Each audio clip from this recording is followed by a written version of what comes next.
তোমার আমারে যে মুসলিম করেছো। ওই খুঁটিহীন নীল আকাশ ভুবন মাঝে তুমি কুদরতি ইশারায় রেখেছো।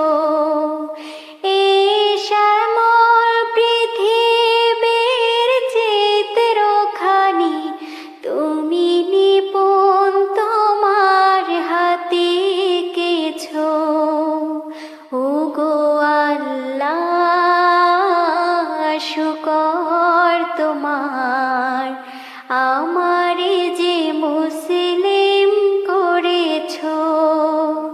ওগো আল্লাহ শুকর তোমার আমারে যে মুসলিম